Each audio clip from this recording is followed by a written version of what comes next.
Aval, don't slouch. Don't slouch.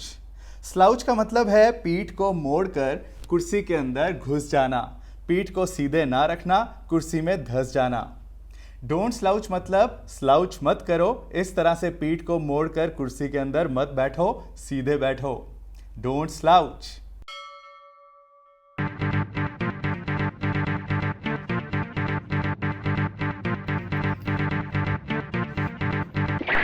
अंदर आने से पहले नॉक करो। नॉक बिफोर यू कम इन। अवल, मेरे आने तक बर्तन कर देना। Do the dishes by the time I am back. Okay. It's a daunting task. A daunting task मतलब कोई ऐसा काम जिससे हम दूर भागें, जिससे करने से डर लगे, जो बहुत ही चैलेंजिंग हो, बहुत ही मुश्किल हो। A daunting task. मेरे सर पर फेमस होने का भूत सवार है। I am obsessed about becoming famous. अवल, मैंने सुना विराट एक रन पे आउट हो गया। I heard Virat got out on one. Yeah Virat is losing steam. जब हम किसी के बारे में इस तरह से बोलते हैं कि ही इज लूजिंग स्टीम, तो इसका मतलब है कि उसका जोश कम होता जा रहा है, उसकी एनर्जी कम होती जा रही है, उसका जुनून कम होता जा रहा है, वो ठंडा पड़ता जा रहा है। He is losing steam.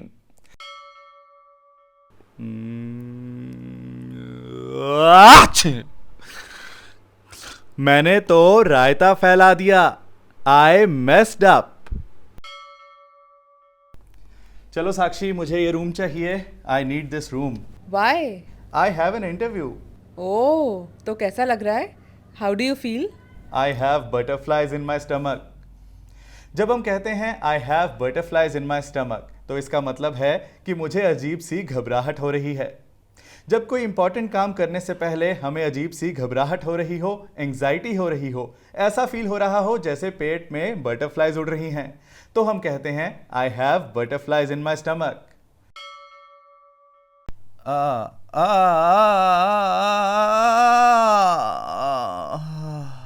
मुझे चोट लग गई। I got hurt. कोई मुझे उठाए। Somebody pick me up. Sakshi, the recording is on. अरे हाथ हटाओ, remove your hand. Okay, if you don't want to show your face, so be it. जब हम किसी की जिद के आगे हार मान जाते हैं, उसे एक्सेप्ट कर लेते हैं, तब हम कहते हैं सो बी इट, यानी नहीं तो ना सही, फिर ऐसे ही सही। If he doesn't want to come to my birthday party, so be it. अगर वो मेरी बर्थडे पार्टी में नहीं आना चाहता, तो ना सही। If he doesn't want to help me, so be it. अगर वो मेरी मदद नहीं करना चाहता, तो ना सही।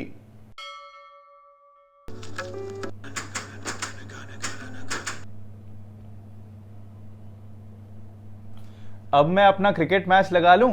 Can I turn on the cricket match now? Okay. आखिरकार मुझे इसकी मंजूरी मिल गई। Finally I got her nod. Nod का मतलब है मंजूरी, किसी की हां, किसी का approval. Finally I got her Nord.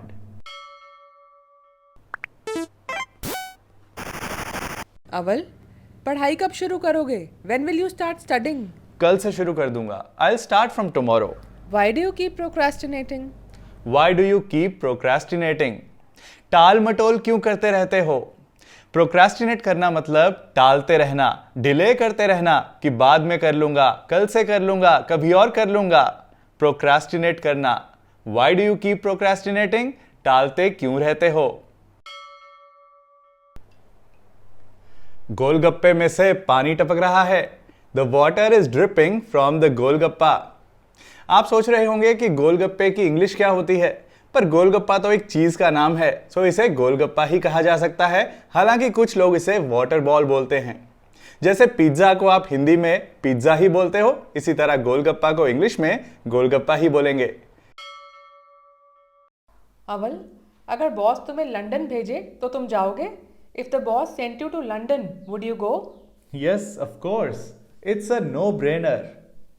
जब हम कहते हैं इट्स अ नो ब्रेनर, तो इसका मतलब है कि ये बात तो बहुत साफ सी है, जाहिर सी है, इसमें दिमाग लगाने वाली कोई बात ही नहीं, ज्यादा सोचने वाली कोई बात ही नहीं। It's a no brainer. एक और बात आपको बताता हूं कि साक्षी ने कहा कि अगर बॉस तुम्हें लंदन भेजें तो क्या तुम जाओगे? If the boss sent you to London would you go? इस सेंटेंस में हमने पास्ट टेंस क्यों यूज किया? क्योंकि ये एक इमेजिनरी सिचुएशन है, एक इमेजिनरी कंडीशन है, एक काल्पनिक कंडीशन है कि अगर ऐसा हो तो क्या तुम ऐसा करोगे। इसलिए हम इसमें पास्ट टेंस यूज करते हैं। If the boss sent you to London would you go? Will की जगह वुड लगाते हैं। Would you go?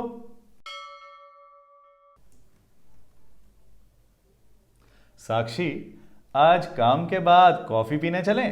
Let's go out for coffee after work. बिल्कुल नहीं, not at all. She outrightly rejected my suggestion. इसने मेरे सजेशन को, मेरे सुझाव को साफ मना कर दिया। आउटराइटली रिजेक्ट कर देना मतलब साफ तौर पर मना कर देना, सीधे सीधे मना कर देना, बिना सोच विचार किए मना कर देना। आउटराइटली रिजेक्ट कर देना। अवल, विटामिन कैप्सूल? ये विटामिन होता है या विटामिन होता है? ये विटामिन भी होता है और विटामिन भी होता है, दोनों करेक्ट प्रोनाउंसिएशंस हैं। ब्रिटिश प्रोनाउंसिएशन में इसे विटामिन बोलते हैं और अमेरिकन प्रोनाउंसिएशन में इसे विटामिन बोलते हैं। इसे विटामिन बोलो या विटामिन बोलो चलेगा, लेकिन इसे विटामिन नहीं बोलना, वो इनकरेक्ट हो जाएगा। I am taking a vitamin capsule. Sakshi, ये टॉप तुम पर अच्छा लगता है। This top looks good on you. Oh thank you, I am flattered. I am flattered. जब कोई आपकी तारीफ करता है, आपको कॉम्प्लीमेंट देता है और आप बहुत अच्छा फील करते हो, बहुत इंपॉर्टेंट फील करते हो, तब आप कहते हो thank you, I am flattered. Dog मेरे सर पर पॉटी कर रहा है। The dog is pooping on my head. अवल, कितना काम बाकी और तुम रिलैक्स कर रहे हो। So much work is pending and you are relaxing. Yeah, it's my me time. जब हम कहते हैं इट्स माई मी टाइम तो इसका मतलब है कि ये वो टाइम है जो मैंने अपने लिए निकाला है। मी टाइम मतलब ऐसा टाइम जो आप अपनी बिजी लाइफ में से अपनी हॉबीज के लिए, अपनी किसी एक्टिविटी के लिए निकालते हैं, अपने लिए निकालते हैं, उसे कहते हैं मी टाइम।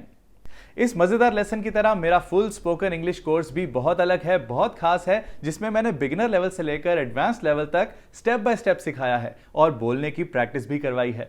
उस कोर्स में आपको मिलेंगे 60 video lessons, notes, quizzes, practice group जहां स्टूडेंट्स ऑडियो में प्रैक्टिस करते हैं और कोर्स की कंप्लीशन पर आपको सर्टिफिकेट भी मिलेगा। कोर्स ज्वाइन करने का लिंक डिस्क्रिप्शन में मिल जाएगा या फिर आप avvalenglish.com पर जा सकते हैं। लेकिन वहां जाने से पहले इस वीडियो को लाइक करके जाना, अपने कमेंट्स देकर जाना। होना है सफल तो फॉलो अव्वल।